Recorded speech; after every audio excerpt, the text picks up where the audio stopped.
말씀은 사도행전 16장 19절에서 34절 말씀입니다.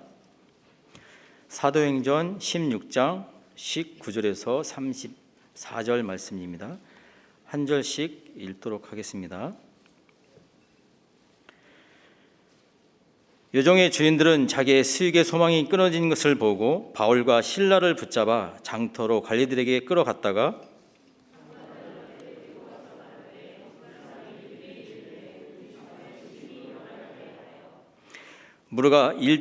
로마 사람인 우리가 받지도 못하고 행하지도 못할 풍속을 전한다 하거늘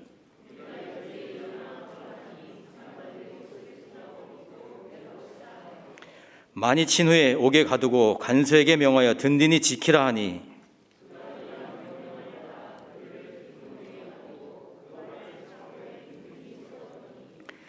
한밤중에 바울과 실라가 기도하고 하나님을 찬송하며 제수들이 듣더라.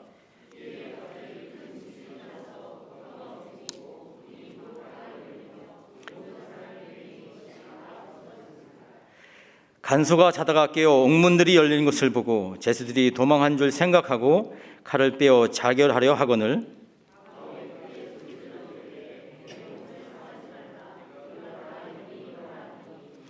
간수가 등불을 달라 하며 뛰어들어가 무서워 떨며 발과 실라 앞에 엎드리고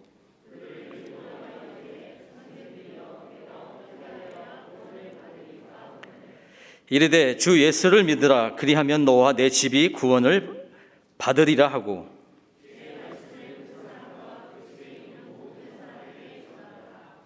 그 밤 그 시각에 간수가 그들을 데려다가 그 맞은 자를 씻어주고 자기와 그 온 가족이 다 세례를 받은 후 그들을 데리고 자기 집에 올라가서 음식을 차려주고 그와 온 집안이 하나님을 믿음으로 크게 기뻐하니라.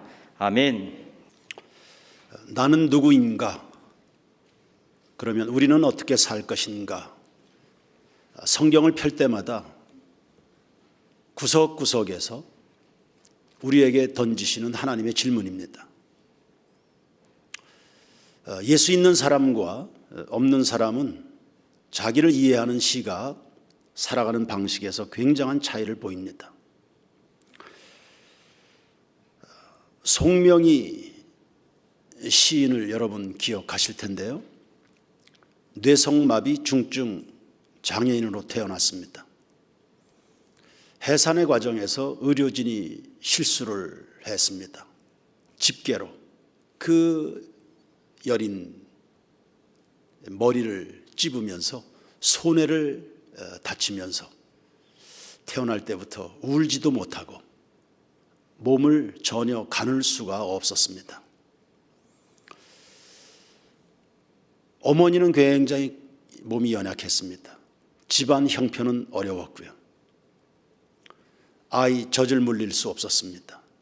우유 사 먹일 돈도 없었습니다. 쌀가루 끓인 물로 억지로 그것을 떠먹여가면서 목숨을 연명했습니다.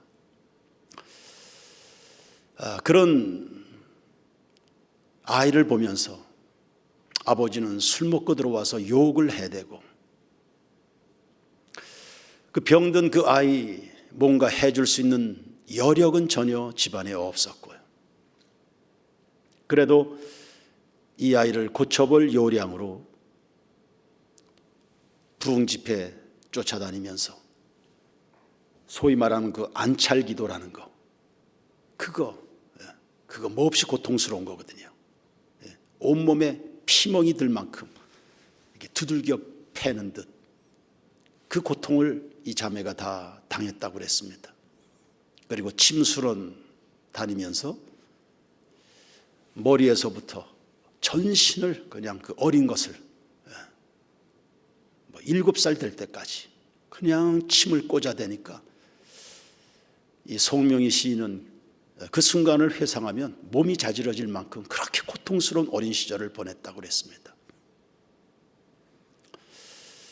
아마 10살 넘어까지 수없는 원망과 자기 삶에 대한 자기 존재에 대한 저주 속에 그렇게 살았습니다. 왜 날 이렇게 만들었는가? 하나님에 대한 원망. 남들은 해산도 잘, 유산도 잘 시키는데 어쩌자고 나 같은 것을 낳아서 이 고통 속에 살게 하는가. 엄마를 원망하고. 그러다가 16살 때쯤 됐을 겁니다. 그나마 하나님 앞에 그러면 호소라도 해볼까, 절규라도 해볼까.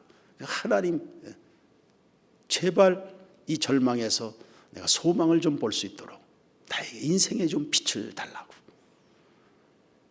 그러니까 예배당 강단 밑으로 기어 들어가서 움직일 수도 없는 몸 가지고 하나님 빛을 달라고, 나를 만나 달라고, 나는 어떻게 해야 되는 거냐고 울부짖고 그렇게 하는데, 역시 하나님은 뜻이 계시지요. 만나 주셨습니다. 그 빛 가운데서 너 하나님을 믿어라. 너 하나님을 믿어라. 하나님 믿지 않으면 죽는다. 하나님 믿어라.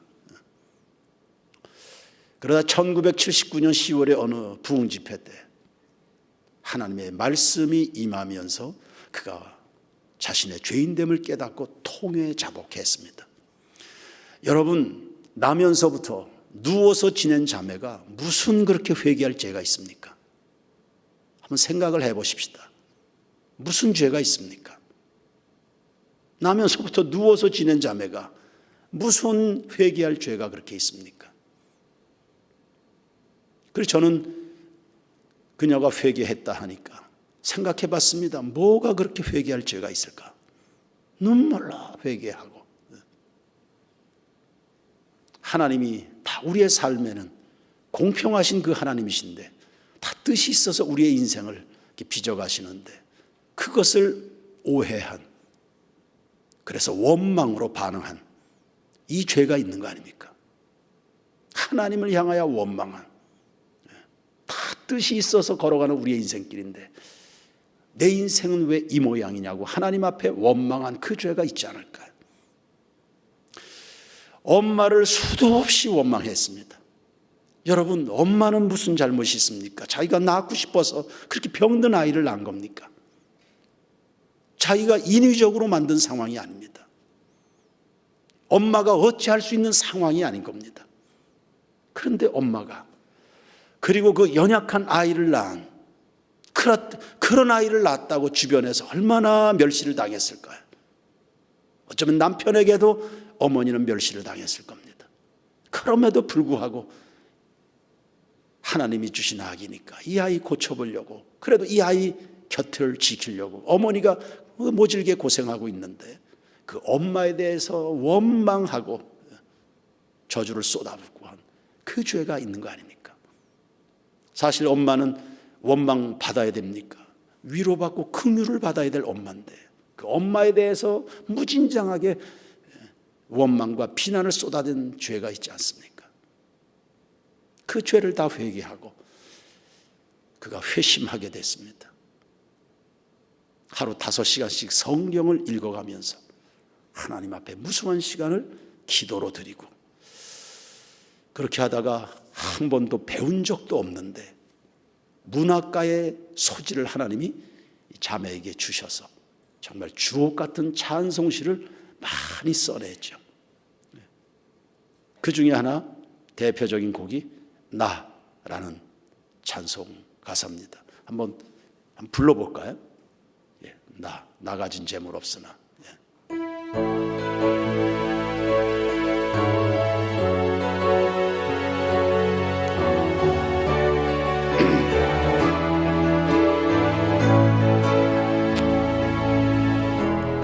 나 가진 재물 없으나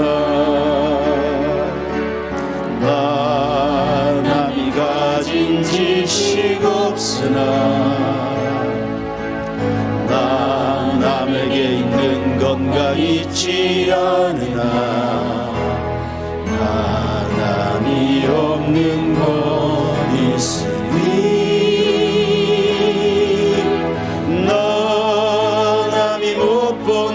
것을 보았고 나 남이 듣지 못한 음성 들었고 나 남이 받지 못한 사랑 받았고 나 남이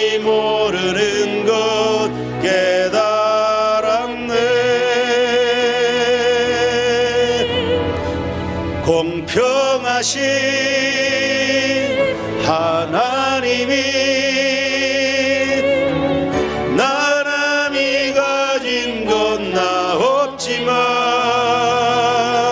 공평하신 하나님이 나 남이 없는 것 같게 하셨네.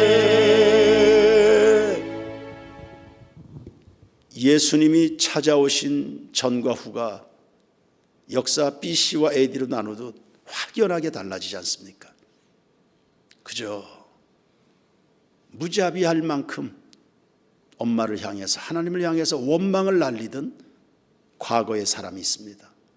그 옛사람으로서의 송명이가 있습니다. 그런데 알고 보니까 공평하시고 남이 갖지 못한 엄청난 많은 은혜를 나에게 주셨다는 것을 깨달으면서 그의 삶의 변화가 일어나는 새 사람으로의 송명이가 그 예수 한 분 중심으로 이렇게 극명하게 갈리는 겁니다. 나는 누구고 우리는 어떻게 살아야 되는 것입니까? 오늘 본문에도 빌립보 감옥에서의 바울과 실라, 그리고 그 곁에 간수라는 한 사람이 등장합니다. 이 사람들을 가만히 들여다보면 예수 없는 사람과 있는 사람, 그리고 우리의 변화되기 전에 옛사람과 새사람, 극명하게 삶의 방식들이, 그리고 본인과 본인에게 주어진 환경을 이해하는 시각이 완전히 구별되는 것을 알 수 있습니다. 먼저 한번 간수를 보십시오. 이 간수는 인생을 그냥 그럭저럭 사는 사람입니다. 보초인데 잠을 자고 있습니다. 아마 피곤해서 잤겠죠. 그러나 아무런 목적의식이 없고 자기가 하는 일에 대한 감사, 이런 것들이 없기에 무기력에 빠져서 잠을 잘 수도 있습니다. 사람이 꼭 피곤해서 잠을 잡니까?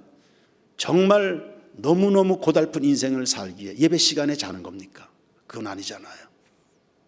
목표를 상실한 무기력에 빠진 사람들이, 무책임하게 살아가는 사람들이 좋은 거죠. 예수님이 겟세마네 동산에서 피땀 흘린 기도를 드렸습니다. 제자들은 아무 생각 없이 잡니다. 예수님 왜 자냐? 일어나라. 시험에 들지 않도록 깨어서 기도해라. 성경은 기록하기를 저희들의 눈이 피곤함일러라.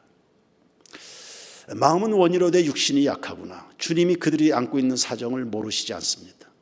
피곤할 수 있습니다. 마음이 무거울 수도 있습니다. 그거 모르지 않아요. 이해는 해요. 그러나 예수님이 동의는 안 하십니다. 피곤한 줄 알지만 기도해라. 너네들 연약한 것도 내가 알겠지만 그러나 기도해라. 그래서 피곤을 이기고 자기의 삶에 성실하게 가는 것이 나중에 시험에 빠져서 패배자가 되는 것보다 낫기 때문에 피곤한 줄 알지만 기도해라. 피곤한 줄 알지만 기도해라. 새벽을 깨우는 성도들 되길 축원합니다.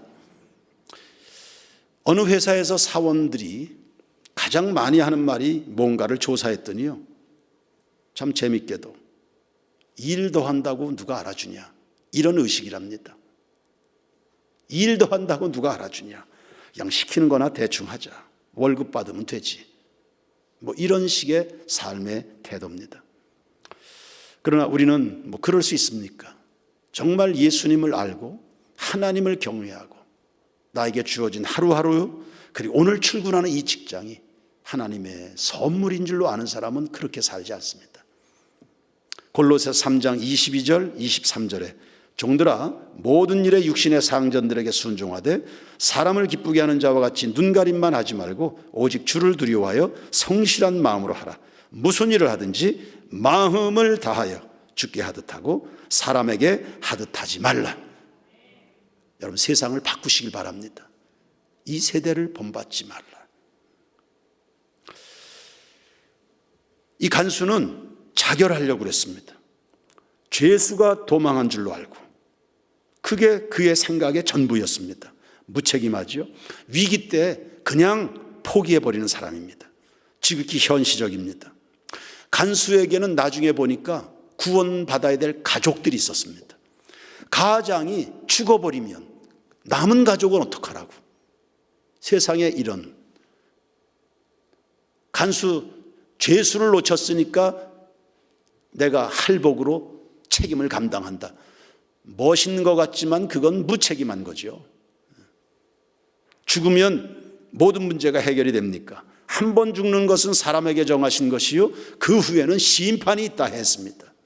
간수는 죽음 너머에 또 다른 삶이 있다는 것 전혀 생각을 못했습니다. 여러분, 우리 세인교회 교우들은 긴 안목으로 바라보시길 바랍니다. 현실 무시할 수는 없지만 여러분 집착은 하지 마십시오. 예기치 않은 시련의 때에는 고통을 극대화하는 거 아닙니다. 믿음을 극대화해서요. 주님을 크게 보는 믿음 가지고 길고도 영원한 안목을 가지고 하나님 앞에서의 내 삶을 평가하는 하나님의 뜻을 탐색할 수 있는 태도가 늘 필요한 겁니다. 이 간수가 극단적 선택을 하려는 마음에는 원망이 있었을 겁니다. 송명희 시인처럼 말입니다. 왜 하필 나인가? 왜 하필 나인가? 왜 하필 이 시간에? 다른 보초가 서 있을 때는 아무 일 없더니 왜 하필 이 시간에? 예, 우리도 늘상으로 당하는 시험거리입니다. 왜 하필 나이냐? 왜 하필 우리 교회냐?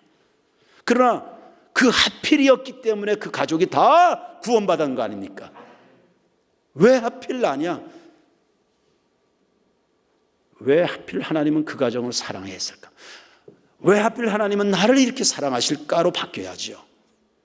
그 하필 때문에 이 가정이 다 천국의 백성이 됐습니다. 할렐루야! 그래서 온 가족이 다 기뻐했습니다. 세상에 뺏길 수 없는 하늘의 기쁨으로 기뻐했습니다. 이 간수는 고생을 해야 꼭 정신 차리는 그런 유형의 사람입니다. 그 보십시오. 난감한 순간이 돼서야 비로소 내가 어찌해야 구원을 받을 수 있으리야? 이런 질문하고 나왔습니다. 이미 매를 맞는 과정에 그 감옥에 들어오는 과정에 바울은 다 복음을 전했을 것이고 빌립보 도시에서 이미 복음을 전하는 이 과정에 이 간수도 들었을 수도 있지 않겠습니까? 그런데 고생하는 순간이 돼서 비로소 그럼 내가 어떻게 해야 구원을 얻겠는가? 이런 생각을 갖게 됩니다. 아주 오래전에 고구마 전도왕으로 이름을 날린 김기동 집사님이 있었습니다. 지금은 목사가 됐죠. 이분은 불신자였습니다. 예수 잘 믿는 아내를 핍박하는 남편이었습니다. 평소에 교회 가자 이러면 뭔 쓸데없는 소리 하냐고 그렇게 구박을 주기 일쑤였고요. 은근히 아내의 교회 생활을 방해하는 그런 남편이었습니다. 그러다가 어느 주말이었습니다. 주일에 교회 가야 되는 부인을 강제로 꼬시기도 하고 납치하다시피 해가지고 스키장으로 여행을 떠났습니다. 강원도 길을 달리다가 마주오는 차하고 정면 충돌해서 큰 사고를 당했습니다. 아내와 아이도 큰 부상을 당해 피 철철 흘리고 본인도 여러 마디가 다 끊어지고 큰 고통을 당했습니다. 눈앞에 펼쳐진 그 비극적인 상황을 보면서 어찌할 줄 몰랐던 김기동 이 완악한 남편이 하나님 앞에 호소한 겁니다. 하나님, 당신이 살아계시다면, 우리 아내가 늘 권면했던 대로 당신이 정말 살아계시다면 우리 식구들을 살려주십시오. 그렇게 하나님 앞에 항복하고 돌아오게 된 것입니다.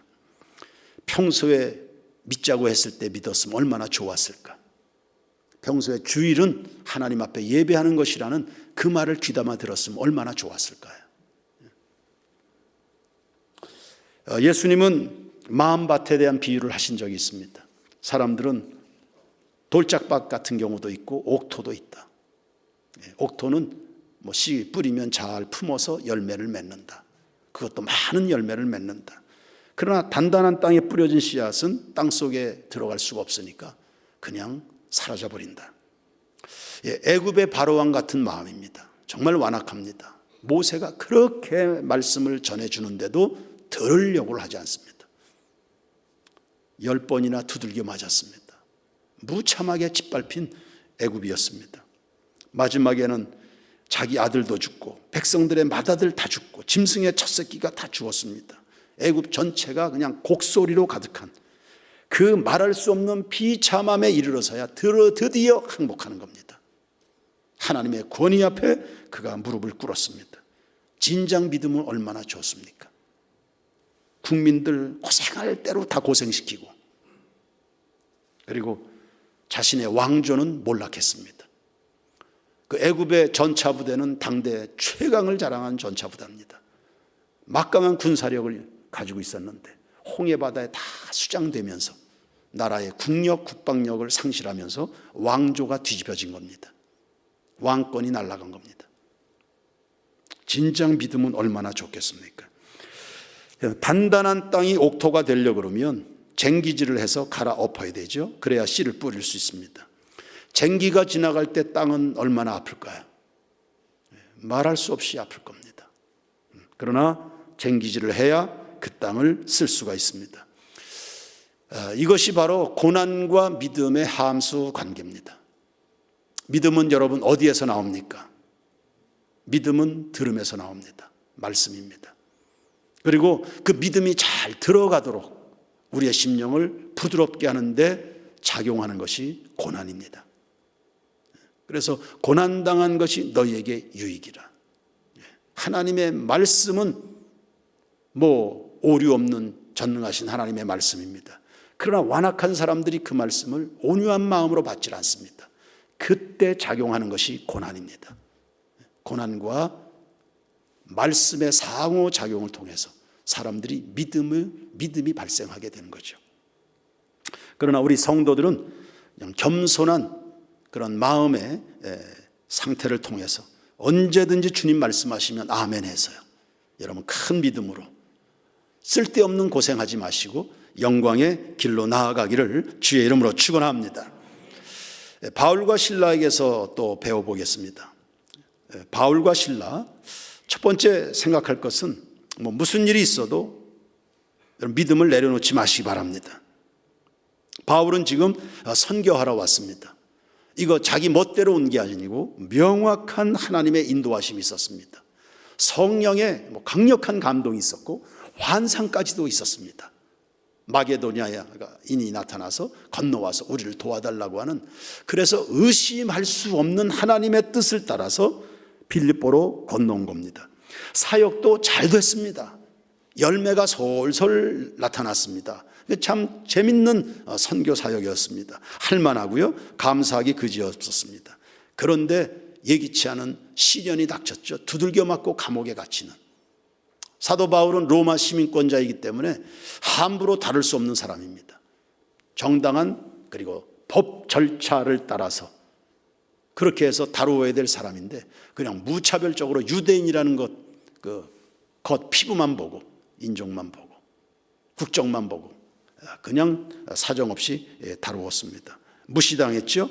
육신은 두들겨 맞아서 아프고 뼈마디가 쑤셨을 겁니다. 언제 풀려날지 기약도 없는 그런 상황에서 감옥에 갇히게 된 겁니다.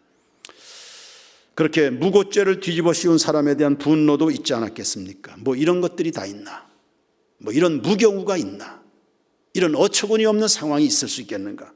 복잡한 생각에 밤을 지낼 수 있는 그런 시간들입니다. 그러나 우리가 사는 세상은 다반사로 일어나는 일들입니다. 이런 일들이 전혀 경우도 없고 상식적이지도 않고 이런 일들 누가 봐도 화가 나는 이런 상황들이 벌어집니다. 요셉이나 다니엘은 그들이 뭐예요? 그들은 정말 의로운 길이 가는 사람들이고 믿음의 사람들이었는데 그런데 어려운 일들이 참 많았습니다. 그러니까 우리가 정상적인 길을 가도 미궁에 빠질 때가 많이 있는 것입니다. 그때 우리는 어떻게 해야 됩니까? 심지어 기도 많이 하고 응답인 줄로 알아서 의심도 없이 하나님이 주신 선물이라 생각해서 받은 배우자인데 결혼하는 첫날부터 싸우는 겁니다. 그 갈등을 이루 말할 수 없도록 그렇게 힘든 부부 생활하는 경우도 있습니다. 하나님 앞에 작정 기도합니다. 기도하고 또 기도하고 또 상담받고 상담받아서 시작한 사업인데 도대체 사업이 안 되는 경우들도 있습니다. 언제나 풀릴런지 정말 고통스러운 나날을 보낼 때도 있습니다. 어떻게 해야 됩니까? 바울은 더 기도하고 더 기도했습니다. 더 하나님 앞에 집중해서 나아가는 이런 태도를 보였습니다.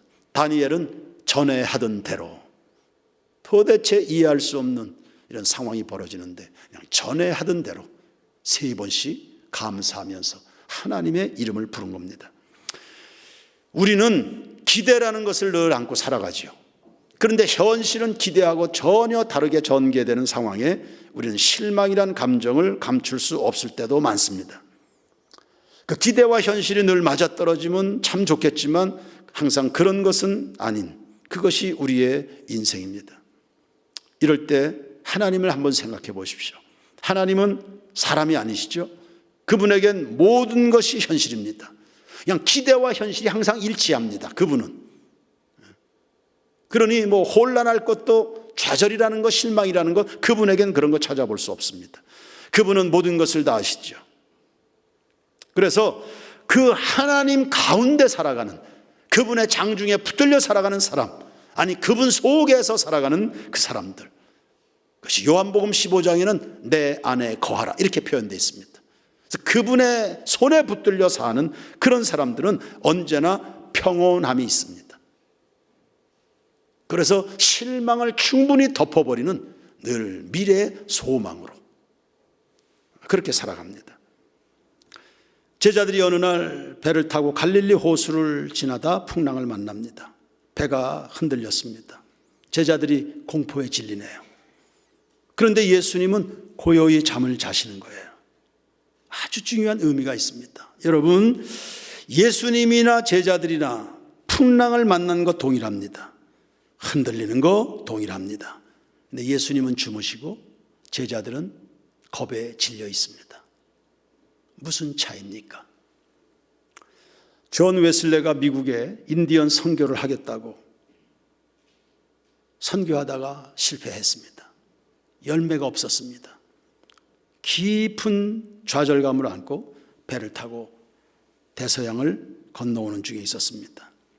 도대체 나는 누구인가? 나는 도대체 목사가 맞는가?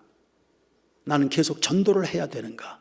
본질적인 질문에 그가 봉착하게 됐습니다. 그러다가 배가 큰 풍랑을 또 만나게 됐습니다. 뒤집힐 위기가 됐습니다. 웨슬레는 역시 공포에 질렸죠. 목사인데, 선교사인데 큰 풍랑 앞에 내가 구원받은 사람인가, 구원의 확신마저도 흔들리는 자신의 초라함을 보게 된 겁니다. 그런데 저 배 한쪽 구석에는 당시에 성령 충만한 사람들로 유명한 그 모라비안 교도들이 하나님 앞에 뜨겁게 예배하는 장면이 있었습니다. 도대체 저들은 누군가? 나는 누군가? 그 풍랑 앞에서 똑같은 풍랑을 만나고 있는데 한쪽에선 뜨겁게 찬송하면서 두려움 기색은 전혀 없습니다. 뜨겁게 찬송하고 한쪽에서는 본질적 질문에 봉착해 있는 이 장면에 웨슬레가 크게 충격을 받게 됐습니다. 여러분, 예수 믿는 사람이나 불신자나 풍랑 속에 흔들리기는 매한가지입니다. 그러나 참으로 예수 믿는 사람들 속에 담대함이 있는 것 마땅할 줄로 믿습니다. 오늘 내가 서 있는 그 자리가 과연 어디일지를 물어보시길 바랍니다. 그러므로 풍랑이 올 때는 세인교회 성도 여러분, 하나님과의 만남에 더 깊이 뜨겁게 들어갈 수 있게 되기를 축원합니다. 바울과 실라는 하나님의 뜻이 있음을 믿었기 때문에 기도하고 찬미했습니다. 신앙이라고 하는 것은 환경을 바꾸는 게 아닙니다. 신앙은 어떤 환경 속에도 하나님의 뜻을 구하면서 그것을 이길 능력을 바라보는 것입니다. 아버지여, 당신의 뜻이 하늘에서 이루어진 것처럼 땅에서도 이루어지기를 원하나이다. 그러니 우리 늘 주의 보좌로 나아가 그분의 말씀에 귀를 기울이는 경건의 훈련이 되어 있어야 됩니다. 하루를 출발할 때마다 늘 확인하고 또 확인하십시오. 하나님이 오늘 하실 일이 있으시다. 요한복음 9장을 보시면 날 때부터 소경된 자가 등장합니다. 제자들이 지나가다가 이 사람이 무슨 연유로 이렇게 된 겁니까? 누구 탓입니까? 를 논했습니다. 일반적으로 나타나는 반응들 아닙니까? 무슨 문제가 생기면 이게 누구 탓이냐? 보통 사람들은 그렇게 반응합니다. 예수님은 누구 탓이 아니다. 하나님이 하실 일이 있으시다. 허드슨 테일러는 마음의 화평은 문제가 없어서가 아니라 하나님의 임재하심에 따른 영향이다 그랬습니다. 인생의 화평은 문제가 없어서가 아니다. 하나님의 임재의 영향을 받는 것이다. 그러니 또 한 주간 출발합니다. 어떤 일을 만나게 될까요? 여러분 앞에 무슨 일이 펼쳐질까요? 그러나 한 가지 확실한 것이 있습니다. 하나님이 하실 일이 있으시다. 우리 세인교회를 통해서, 여러분의 가정을 통해서 하나님이 하실 일이 반드시 있으시다. 성도 여러분, 풍랑은 늘 있을 겁니다. 그 풍랑 속에서 여러분이 누구인지를 결코 잊어버리지 마십시오. 아무리 풍랑이 있어도 다른 사람의 유익을 구하시길 바랍니다. 옥문이 열렸습니다. 언제 열릴지 모르는 옥문이 기가 막힐 방법으로 열렸습니다. 바울은 때는 이때다, 냅다 도망치지 않았습니다. 자기가 도망치고 나면 간수는 어떻게 됩니까? 옥문이 열렸습니다. 나가라고, 이제는 기회가 왔다고 문을 활짝 열어줬습니다. 도망가지 않습니다. 여전히 그 자리에 앉아 있습니다. 성도는 무슨 일이 있어도 자기 유익만을 위해 살지 않습니다. 빌립보서 2장 4절과 5절입니다. 각각 자기 일을 돌볼 뿐더러 또한 각각 다른 사람들의 일을 돌아보아 나의 기쁨을 충만케 하라. 너희 안에 이 마음을 품으라. 곧 그리스도 예수의 마음이니. 아멘. 우리 세인교회 성도들의 속에는 예수의 마음 충만한 줄로 믿습니다. 하나님이 주신 기회라는 거, 이거요 여러분만을 위해서 쓰는 거 아닙니다. 마귀는 예수님에게 돌 가지고 떡 만들어 먹으라고 유혹했습니다. 물론 만들 수 있죠. 그러나 하나님 아들의 능력은 이 땅에서 자기를 위하여 떡을 만들기 위해서 주어진 능력이 아니었습니다.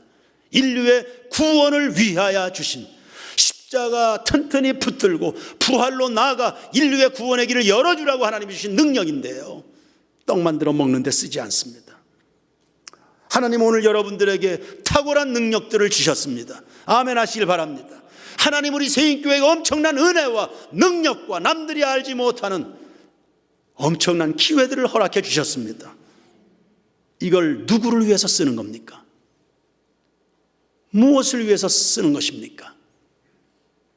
우리 성도들은 본래 다 죄의 종로로 타던 사람들이었습니다. 손과 발이 다 탐욕에 붙들려서 쓸모없이 살던 사람들이었습니다. 그러나 예수님께서 보혈의 능력으로 여러분을 자유케 주셨지요. 손과 발의 착고가 풀어졌습니다. 인생에 답답했던 물들이 믿음으로 말미암아 성경을 읽어나가면서 다 풀어졌습니다. 할렐루야. 지옥의 문이 열린 것입니다. 자유케 된 것입니다. 우리의 시민권은 하늘에 있습니다. 할렐루야. 죽으면 천국이요, 살아서는 푸른 초장의 인생을 보장받은 것이 여러분의 생애인 겁니다. 그러므로 광야 같은 험한 이 세상을 사는 동안 우리는 없어서 죽거나 부족해서 망하는 법은 없을 겁니다. 빌립보서 4장 19절입니다. 나의 하나님이 그리스도 예수 안에서 영광 가운데 그 풍성한 대로 너희 모든 쓸 것을 채우시리라. 아멘. 다 같이 한번 읽어보겠습니다. 시작. 나의 하나님이 그리스도 예수 안에서 영광 가운데 그 풍성한 대로 너희 모든 쓸 것을 채우시리라. 아멘. 바울과 실라가 감옥에서 노임을 받았습니다. 저 혼자 잘 살으라고 하나님이 열어주신 게 아니었습니다. 옥토에 지진이 났네요. 초자연적인 사건입니다. 아무나 경험할 수 없는 독특한 일이었습니다. 하나님이 그 기적을 행하신 것이 그저 도망가라고. 그렇게 해주신 일은 아니었습니다. 지나간 만 24년 역사에 수많은 시험과 풍파가 있었지만 하나님 우리 세인교회를 건재케 하신 것은 도망가라고 그렇게 하신 게 아닙니다. 우리는 뒤로 물러가 침륜에 빠질 자가 아니라 인내하는 믿음으로써 구원을 이루어야 될 공동체인 겁니다. 일어나 빛을 발하라 말씀하십니다. 그래서 바울은 노임받은 그 자리에서 복음을 전했습니다. 그는 감옥에 갇혀 있을 때도 그리고 자유의 몸이 됐을 때도 여전히 전도자로 존재하는 겁니다. 그래서 29절부터 31절까지를 이렇게 보시면 간수가 애원하죠. 살 길을 알려달라고. 그때 주 예수를 믿으라. 그리하면 너와 내 집이 구원을 얻으리라. 복음을 전합니다. 그래서 이 빌립보 감옥에서의 바울의 행적을 이렇게 요약하면 됩니다. 감옥에 있을 때 사방으로 우겨쌈을 당하는, 할 수 있는 것이 아무것도 할 수 없는 그 순간, 그 순간은 바울은 그냥 예배한 겁니다. 옥문, 칠흑 같은 어둠 속에 그냥 사방으로 우겨쌈을 쌓이는, 그래서 예배할 것, 기도할 것밖에 없는 그 순간은 그냥 예배자로 성실한 겁니다. 노임을 받았을 때는 복음을 전합니다. 다시 정리합니다. 감옥에선 예배하고요, 자유할 때는 복음을 전하는 것입니다. 그래서 고통에 혼란스러웠던 그 자리가 성전이 됐습니다. 그리고 빌립보 교회가 탄생한 겁니다. 하나님 하실 일이 있다는 겁니다. 그러므로 우리 세인교회 모든 교우 여러분, 알 수 없는 상황이 전개될 때 성급하게 판단하지 마십시오. 인생은요, 끝까지 가봐야 되는 것입니다. 그 끝에서 살아계신 하나님을 만날 수 있는 여러분 모두가 되길 바랍니다. 묵상 포인트가 하나 남아있는데요, 바울이 먼저 간수에게 예수 믿으라고 손을 벌리지 않았습니다. 간수가 먼저 찾아왔습니다. 등불을 들고 찾아와서 바울의 발 앞에 무릎을 꿇어서 나에게 살 길을 알려달라고 물었습니다. 정말 품격 있는 전도자입니다. 소위 똑같은 선교를 해도 구걸하듯 선교하는 사람들 있지 않습니까? 바울은 그러지 않아요. 찾아오도록 만드는 선교입니다. 이게 바로 그리스도인의 권세고 능력입니다. 어두운 밤에 빛을 들면 벌레들이 찾아옵니다.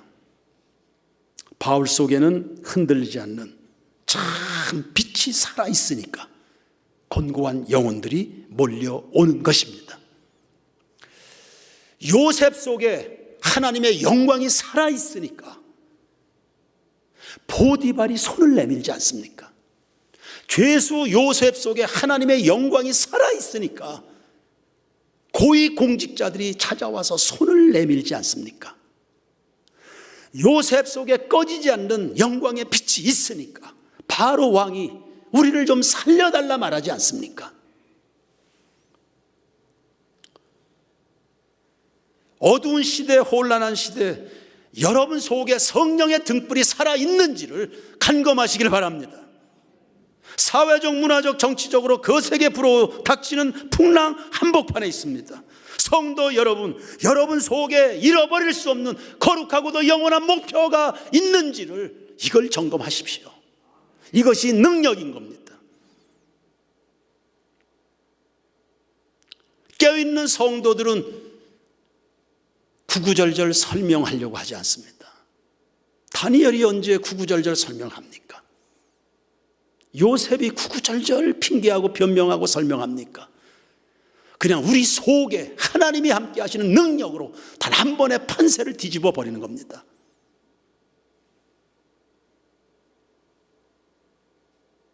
원수들은 사드락, 메삭, 아벤느고에게 풀무불이라는 판을 깔아놨습니다. 이런 부분에 대해서 고민할 것도 없습니다. 대답할 말도 없습니다. 하나님이 우리와 함께 하실 겁니다. 그러나 그리 아니하실지라도 이것이 그들의 능력이 돼서 한 번에 판세를 뒤집어 버렸습니다. 원수들은 다니엘에게 사자굴이라는 판을 깔았습니다.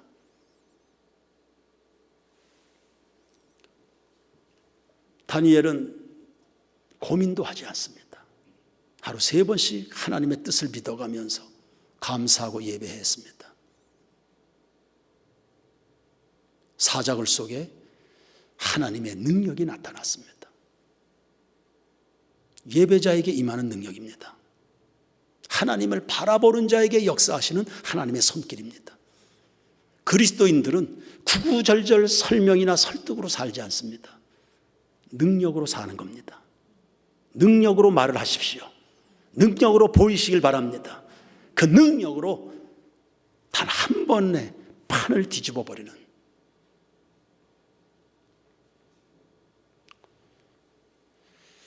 마귀는 난관이라는 이름으로 복음의 확산을 막으려고 했지만 바알과 실라는 승리했습니다. 마귀는 여러분들이 낙심하기를 원하지요. 마귀는 여러분이 믿음의 길 포기하기를 원합니다. 그러나 바울과 실라는 더욱 예배했습니다. 더 하나님을 사랑했습니다. 그리고 철저하게 자기 자신을 잃어버리지 않기 위해서 지켜내는 데 관심을 가졌습니다. 변화된 새 사람, 진짜 예수 믿는 사람들은 마귀의 기대를 무력화시키는 겁니다. 옛사람은, 형편없는 사람들은 하나님의 은혜를 무용지물로 만듭니다. 정말 그 마음 중심에 불꽃이 살아있는 성도들은 세상에 거룩한 충격을 안깁니다. 그 수많은 사람들이 찾아옵니다. 길을 묻습니다. 나의 살아가는 인생에 답을 좀 주시라고 찾아오게 될 겁니다. 우리 세인교회 성도 여러분, 오늘 나는 어느 지점에 와 있는가? 나는 옛사람의 모습인가 새 사람의 모습인가? 주님의 손 붙들고 승리의 나날을 살아가는 이 역사의 어두운 판을 다 희망의 판으로, 다 이 판세를 뒤집어 보십시오. 예수님은 죽은 자 가운데서 부활하시지 않았습니까? 그 예수가 여러분 속에 계시다면 말입니다. 할렐루야.